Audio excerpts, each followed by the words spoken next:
Um, Jane has described like Power of the Dog and the piano like a bookend, you know, like, um, and yeah, I think there is that link with the landscape and there's a masculine, feminine kind of tension and an isolation and a period movie.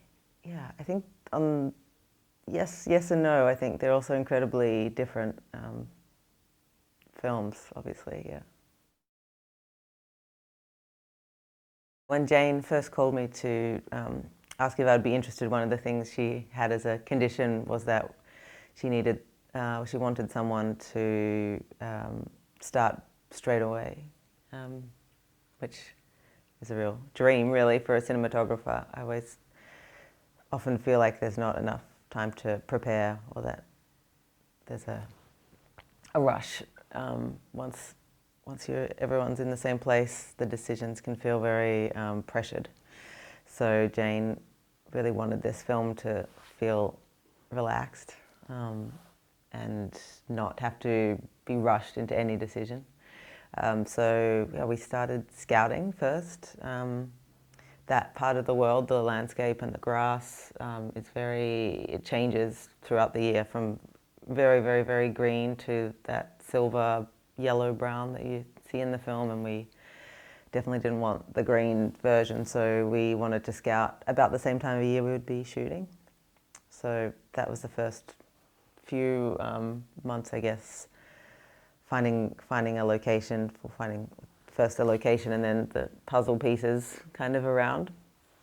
We were looking for a mountain range that felt, I guess, mythical and kind of special, but something that you could photograph in a satisfying way that was close enough. New Zealand is where we shot was, I mean, there's every kind of mountain there, and some are so kind of magical. But we needed something quite humble, I guess, that you could believe was on a family ranch.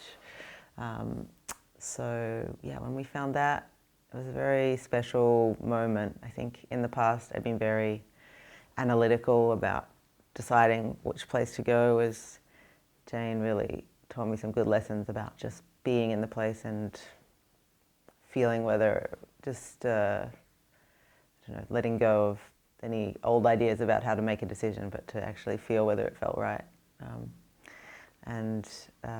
Yeah, then once we had the location, we started having some big conversations about colour. Myself, Grant Major, who's the production designer, and Kirsty Cameron, the costume designer, about how we were going to unify the whole world and bring a set on a location, visual effects and actors, non-actors, this whole kind of thing, making a film set in Montana in the 1920s, in New Zealand in the 2020 something. And yeah, we decided a restricted colour palette could be a good part of a way to do that. So we started with the grass kind of tones, and then building onto that the kind of other things we knew would be in frame, like the colour of the horses and the cattle and leather and timber and these kind of natural tones. We had always kept aside like 4 to 6 weeks for storyboarding. So we went we wanted to be close to the location, so we got a place down there, just Jane and I, one-on-one, and every day in the mornings drawing. We had, I guess, spent that year as well really kind of, for me anyway, knowing the script in a very, very clear way. So by the time we got to storyboarding, we take all that information we collected from the year and really get some ideas on paper. So we would talk about how we might approach the scene or what it needed to do and the information to get across, which is very important because it's a film where the information is kind of very given to you in a very particular way that couldn't be too obvious but still needed to be there. So yeah, in the mornings we would draw, I would draw something and then she would draw something, and we can kind of compare, see what we were both imagining, and then yeah, then in the afternoons go to the location where they were starting to build the set. So the builders would go home and we arrive just as the sun's kind of getting really nice, and see if our ideas from the morning had worked, explore the property more. There's such a huge place, you can really walk for hours if you wanted to. Just, we wanted really to know that by the time everyone arrived, that her and I knew this place really well, and that we had a good, clear plan, even if on the day we wouldn't necessarily feel constricted forced to use it, but that we wanted to have at least a plan to start with, and a plan that we knew could work before the kind of pressure of everybody. It's also an incredibly insanely windy valley, and New Zealand is incredibly sunny and often also rainy, so it's the kind of place it's actually hard to kind of think creatively about big things in that environment. You really need to have something to start with, because that amount of just weather is really, it's a lot for the brain to kind of battle on top of creative choices. So we had a good, really good plan to start with. We'd actually planned earlier in the pre-production to do 185, and then as we were drawing our storyboards, we just found that we were kind of drawing off the edges, off the side. The film was somehow telling us it wanted more room on the edges, and there are some imagery that does a lot of things that we needed to shoot that have that long shape, like the mountain range and a group of people at a table, even the rope, or a line of cattle on the horizon. So yeah, but we wanted, I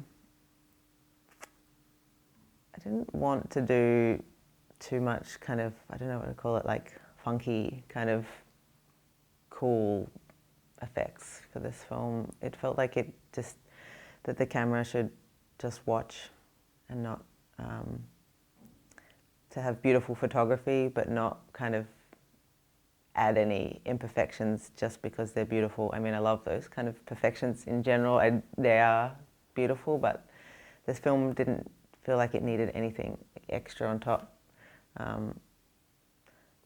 Jane and I would use a word often like unadorned, so like nothing extra on top, no jewelry or no extra things that the frame didn't need. That we really wanted this kind of clarity of information. So each frame, you know where to look, and the information is just there for you. And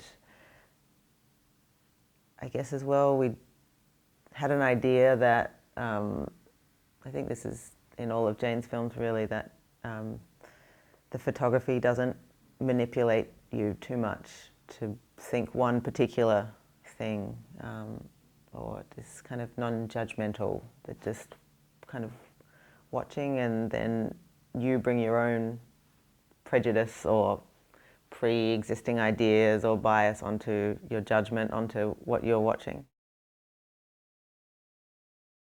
We shot a lot of the wides on long lenses, which I really fell in love with. It's not something I'd actually done a lot before. I think when you're in such a place that has such scale, you really can go back, take the camera as far away as you want, and be on as long a lens as you want to be for any shot.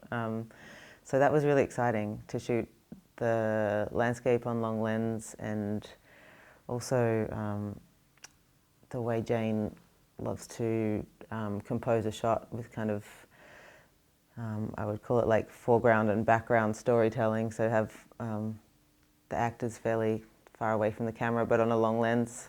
So they're all quite a similar size, but you can have someone in foreground, midground, background, and kind of tell the geography between them in one frame and tell the dynamic between them. And you can have people moving around forward and back and not have them change size too much, have the context of the landscape behind them, but it's not, maybe it's slightly soft. But yeah, I think of a scene where the first time that Peter gets drawn into the barn by Phil, and we see Rose in the foreground and then Peter in the middle, and then beyond that is Phil in the barn, and you really see Peter in the middle kind of with these two choices he has, that he ultimately goes into the barn, but to have that in one shot and not have to cut kind of to each person, but just to see them there and the landscape. Yeah, it's a really powerful cinematic combination, I guess, that I really enjoyed. I didn't actually test that many lenses. I guess actually most of the lenses that were available I'd used before, and then these, the Panavision Ultra Panatar kind of became available. We knew they were finishing off another job and that they could get to us in time, so we actually only had a couple of lenses that we could test of the kit, but there was just something very, I don't know, beautiful but not too attention-seeking. Kind of also really love the anamorphic spherical kind of. They're only partially anamorphic, but not what our brain knows to be anamorphic. So there's kind of something unique in the look as well. Yeah, and you also with the Alexa LF sensor, the 1.3 times anamorphic uses quite a bit of the sensor, with still a little bit of room to adjust. So kind of had some good other just technical advantages. But yeah, I was super happy with what they gave us. Yeah, really lovely format, and yeah, again that wide 240. I guess you expect it for a so-called Western for the landscape, but for us it was the other imagery as well that fitted really well in that shape. I love the idea of LUTs, and then every time I try and make one, it kind of scares me. I get afraid of kind of having something extra for my brain to calculate during the shoot day. So I usually I shoot Rec 709 a lot, and knowing that at the end of the day with the dailies colorist, you can kind of take it to a nice place for the editors, but at least Rec 709 is kind of, I know it really well. It's not pretty, but it's kind of very reliable. And then we actually used for this a half warming filter, 812, so put like a kind of warm wash and everything. I think it helps unify the colors a bit. We did some tests with that to see if we could recreate that same thing in post, and I much preferred the glass filter kind of look.